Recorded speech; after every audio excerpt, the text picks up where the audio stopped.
Hey,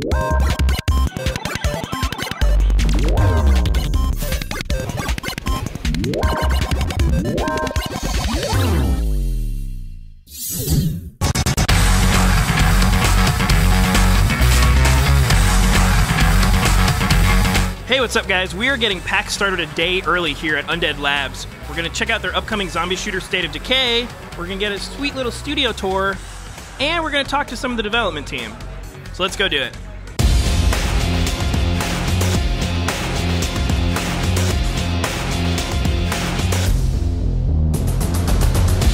Sure, so State of Decay is an XBLA title. It is for actually for both Xbox and PC. And the idea behind State of Decay is to create a game that is all the mechanics, all of the zombie survival, the base building, the evolving sandbox world. Really nail that, really polish it into a fun single-player experience, really take a lot of feedback from the people who are playing it, and then use all of that to kind of take the next step into the big shared online experience. The base building stuff seems like a pretty big element of the game. It is. You have different bases around the world, right? And then you also have NPCs that you can, at some points, take control of, and that sometimes they can die, and if they die, they're permanently dead. Right. Well, these are your fellow survivors.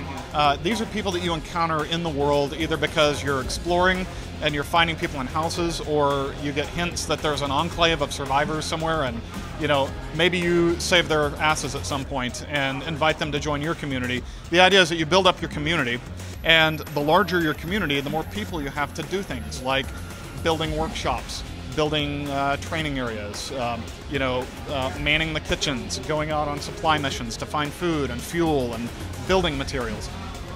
Those people over time you build relationships with. Either they go on missions with you and learn to trust you because you have their back, or they ask you to help them out with a problem and you help them out, and they earn trust over time, and eventually they become your friend. Once one of those survivors is your friend, then you can at any time take control of that character and play as that character as well.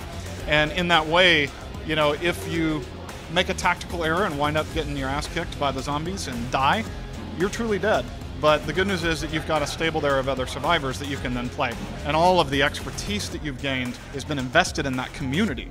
So you're not losing everything just because that character died. You're just losing the specific skill set that that character had.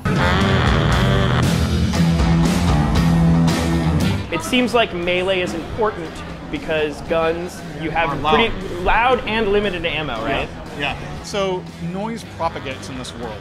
It is an open sandbox world, and we're really trying to model. It's incredible how much sophisticated AI it takes to make believable, stupid zombies.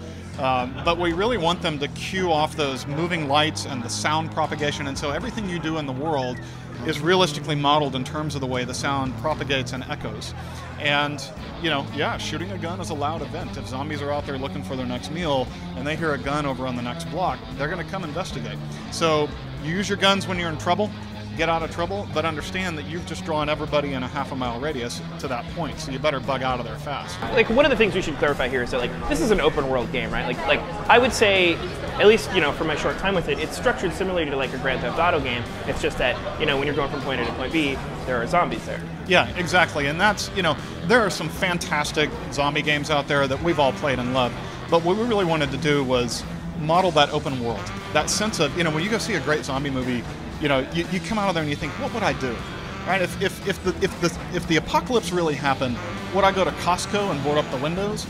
Would I go get on one of the Washington State ferries and go out? Would I go try to commandeer the Space Needle? I mean, we all hang out with our friends and have a couple of beers and talk about our survival scenarios.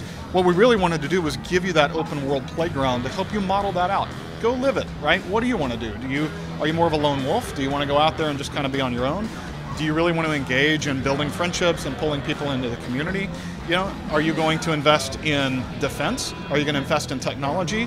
Or do you just want to try to, move into bigger and bigger bases and build this, massive army around you? You guys have this game, State of Decay, which was originally, I think, codenamed Class 3, and then you have the MMO, which is Class 4. Right. How much of the foundation of this game do you think is going to end up in Class 4? I think a huge amount. And here's why. I've spent most of my career making MMOs, and most of the folks here have spent most of their career making MMOs. And the thing that we've really come to understand is that, being massively multiplayer and being online does not make a game fun. What makes it fun is taking something that is a fun core mechanic, that is a well thought out, highly polished, intense experience, and then bringing the social mechanics into that. So what we wanted to do was, let's get that down, right? If you can't make it a fun single-player game that is just really engaging, then don't try to graft on the massively multiplayer mechanics, because it's not going to be there. The game we're going to make will be very different, fundamentally different expectations about level curves, progression, character progression, permadeath, right? So I think that one of the reasons we wanted to take this first step was not only to make a fun game and get it out the door, but also so that we could refine that mechanic and really know what we're doing and get the feedback from the people who are playing it. And so for me, when I look at how do we take this and go next, well, you've got this notion of community that we've built into the game, of building your base, of working together to overcome this kind of larger common threat. And that is going to be the mechanic that we build around for the social dynamics as we take this into the online space. So, State of Decay, what's your release date on it right now? I wish I knew. All right, well, that's good enough. Thanks, man. Okay, hey, appreciate it. Good to talk to you. Cool.